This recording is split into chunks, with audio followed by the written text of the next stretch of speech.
Isang malinaw na pahayag mula kay US President Joe Biden ang kanyang binanggit sa harap ng mga leader ng Australia, India at Japan noong Sabado. Ayon sa kanya, talagang sinusubukan ng China ang kanilang pasensya lalo na't mas nagiging agresibo ito sa kaniyang mga aksyon sa South China Sea. Sinabi niya ito sa harap ng mga kwadrado leader sa Wilmington, Delaware. Pinagdiinan ni Biden na si Chinese President Xi Jinping ng China ay nakatuon sa pagpapalawak ng teritoryo nito at pagpapalakas ng sandatahan para tapatan ang Estados Unidos. Kaya marapat na paghandaan ng mga miyembro ng Quad ang China para mapigilan ang mga masamang balak nito sa rehiyon. Ang Quad ay nangako ng isang malaya at bukas na Indo-Pacific para sa lahat at tinututulan ang mga hindi kanais-nais na aksyon ng China. Sa kanilang pinagsamang pahayag pagkatapos ng summit, hindi direktang binanggit ng apat na pinuno ang China kahit na nagpahayag sila ng pagkabahala sa mga tensyon sa mga hangganan nito. Gayunpaman, sinabi rin ni Biden na gumagawa ang Amerika ng paraan upang maayos ang sigalot at ang mga pagsisikap ng US na mapababa ang tensyon tulad ng pag-uusap niya kay Xi noong Abril ay nakakatulong upang maiwasan ang digmaan. At sa pambihira nga na pagkakataon na tapat ang summit kung saan nalalapit na ang eleksyon sa Amerika na gaganapin sa Nobyembre. Bagamat malakas ang kumpiyansa ni Biden na mananatili ang Quad kahit pa mag-iba na ang Pangulo ng Amerika, may pangamba rin siya na talagang magkakaroon ng pagbabago kapag si Donald Trump ang manalo sa eleksyon. Kilala si Trump sa pagiging strikto at pagtanggi sa mga iilang alyansa na ginagawa ng Amerika na sa tingin niya ay hindi naman nakikinabang ang bansa. Sa madaling salita, kinakatakot ni Biden na baka sa huli ay magkaroon ng lamat ang samahan ng mga miyembro ng Quad kung si Trump ang maupo sa pwesto. At kapag nga nangyari ito, maaring masayang lamang ang kanilang pinaghirapan. Ito na rin ang masasabi natin na huling international issue na gagawin ni Biden bago siya bumaba sa pwesto. Talagang makikita mo ang determinasyon niya na maayos at magkaroon ng magandang relasyon ang mga miyembro ng Quad para bago man lang siya umalis ay magawa niyang ipagatanggol ang bansang naapi ng China tulad ng Pilipinas, Taiwan, Japan at iba pa. Sa Pilipinas kung saan mainit talaga ang sagupaan ng China at ating mga tropa partikular sa Sabina Shoal na malapit lamang sa ating exclusive economic zone.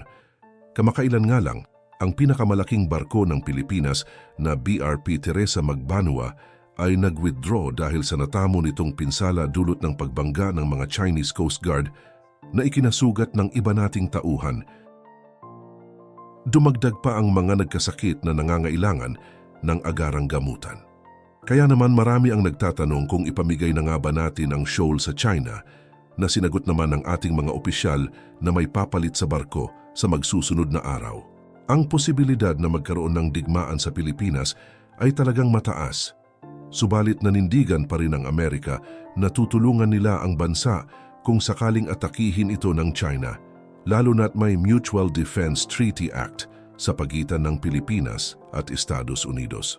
Taliwas ito sa paniniwala ng China na ang buong South China Sea ay sa kanila dahil sa siyam na dash line na sinasabi ng iba bilang isang gawa-gawang linya upang maging legal ang pananakop nito sa rehiyon.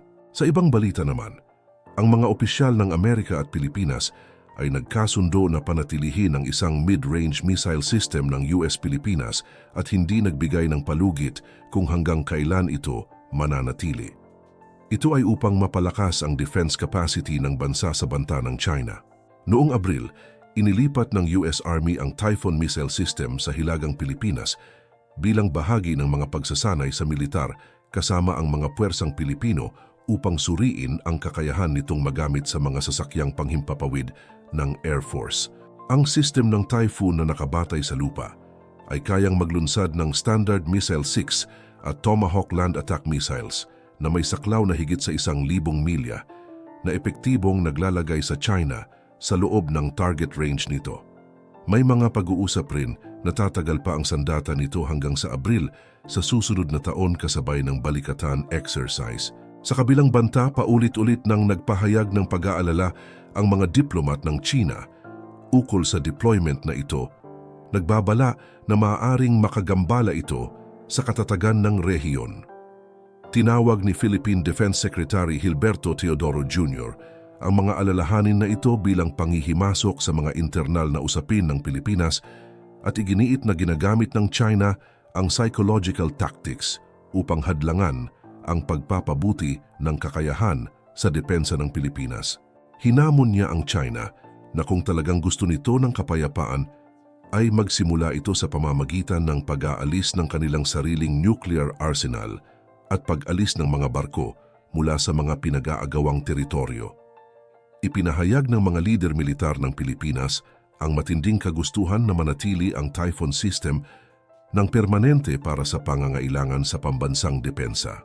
Sa kabila ng orihinal na plano para alisin ito sa katapusan ng Setyembre, ang mga kamakailang talakayan ay nagpapakita na walang agarang plano para sa pag-alis na nagpapakita ng mas malawak na estratehiya ng US upang palakasin ang militar nito sa Indo-Pacific, kasabay ng tumataas na tensyon laban sa China. Sinabi ni General Romeo Bronner Jr., hepe ng militar ng Pilipinas, na humiling siya sa mga opisyal ng militar ng US na panatilihin ang missile system sa bansa, ngunit hindi niya inihayag ang kanilang tugon. Kung bibigyan ako ng pagpipilian, gusto kong manatili ang Typhoon dito sa Pilipinas, magpakailanman dahil kailangan namin ito para sa aming depensa, pahayag ni Bronner sa mga mamamahayag. At bagaman dinala ang missile system sa Pilipinas para sa joint combat exercises noong Abril, hindi ito pinaputok sa mga drills ng mga matagal ng kaalyado ayon sa mga opisyal. Matinding tinutulan ng China ang pagtaas ng militar ng US sa rehiyon, kabilang ang Pilipinas, na nagsasabing maari itong magdulot ng panganib sa katatagan at kapayapaan ng rehiyon. Pero mukhang hindi pa tapos ang pag-aalala ng China dahil ang Japan ay nagbigay din ng interes na magkaroon ng kaparehong missile system sa kanilang bansa. Ang Japan at China ay mayroon ding mga territorial dispute, kaya talagang nangangamba ang China na maari silang paligiran ng mga Typhoon missile system sa hinaharap kung magkataon papabor ito sa Amerika. Kung tutuusin, mayroon din namang rocket force ang militar ng China dahil sa malaking arsenal ng missile nito na kinabibilangan ng mga medium at intermediate range systems. Subalit ang problema, limitado lamang ang mga ito at walang kakayahan na tumama sa Pilipinas. Kaya naman, mismong ang China na rin ang nagpapakita ng interes sa pagkakaroon ng sarili nitong mid-range missile system na kaparehas ng sa Amerika. Sa isang conference noong Setyembre 4, sinabi ni Christine Wormuth, kalihim ng US Army, na napag-usapan ang paglalagay ng Typhoon sa Japan bago matapos itong taon.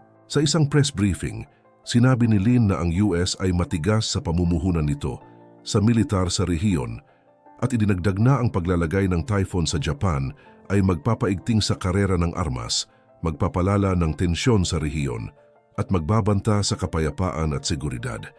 Hinimok niya ang US na talikuran ang mga plano nito. Sa iba pang balita noong Martes, iniulat ng Philippine Navy ang pinakamalaking bilang ng mga barkong Chino na nakita sa Escoda Shoal sa West Philippine Sea, ilang linggo matapos hilahin ng Philippine Coast Guard ang BRP Teresa Magbanua mula sa lugar. Ayon kay Rear Admiral Roy Vincent Trinidad, tagapagsalita ng Navy para sa West Philippine Sea, may kabuuang 11 barko ng People's Liberation Army Navy ang naobserbahan mula Setyembre 17 hanggang 13. Mas mataas ito kaysa sa 100 at 57 barko na naitala noong Setyembre 10 hanggang 16. Bukod sa mga barko ng hukbong dagat, naitala rin ang 16 na barko ng China Coast Guard at 55 barko ng Chinese Maritime Militia sa lugar na iyon. Noong Setyembre 15, umalis ang BRP Teresa Magbanua sa Escoda Shoal patungo sa pantalan ng Puerto Princesa, Palawan. Ang barko ay naroon sa loob ng mahigit 5 buwan. 4 sa mga tauhan nito ay agad na dinala sa ospital dahil sa dehydration. Nang ilang linggo ay naghihintay ng supply, hinawakan ng CCG ang mga supply at napilitan silang kumain ng kanin at uminom ng tubig ulan. Ang Escoda Shoal ay isang mahalagang lugar dahil ito ang lugar kung saan nagkikita-kita ang mga barkong Pilipino na nagdadala ng supply para sa outpost ng hukbong dagat sa Ayungin Shoal. Isang magandang balita naman, nakatanggap ang Philippine Navy ng 2 karagdagang gunboat na gawa sa Israel na idinisenyo para mag-mount ng mga missile. Ang 2 Fast Attack Interdiction Craft, FAIC, na may bow numbers PG-900 at 8 at PG-900 at siyam ay magiging ika-7 at ika-8 barko sa ilalim ng Acero-class patrol vessels. Dumating ang mga FAIC sa Pier 15 ng South Harbor, Manila noong Setyembre 17, Martes. Ayon sa pahayag ng Navy, ang mga bagong barko ay dinisenyo para sa mga high-speed operations na may advanced missile systems at sopistikadong onboard technology na nagpapalakas sa kakayahan ng Philippine Navy na magsagawa ng mabilis at epektibong maritime interdiction operations. Nakakuha ang gobyerno ng siyam na FAIC mula sa Israel at isa na lang ang kasalukuyang ginagawa. Sa huli, ang mga ito ay magiging epektibo para sa ating maritime defense na talagang kailangan ng ating mga tropa. Ito ay magbibigay ng karagdagang puwersa para ipaglaban ang ating teritoryo sa kamay ng mapangabusong China. Nakakuha ang gobyerno ng siyam na FAIC mula sa Israel at isa na lang ang kasalukuyang ginagawa. Sa huli, ang mga ito ay magiging epektibo para sa ating maritime defense na talagang kailangan ng ating mga tropa. Ito ay magbibigay ng karagdagang puwersa para ipaglaban ang ating teritoryo sa kamay ng mapangabusong China.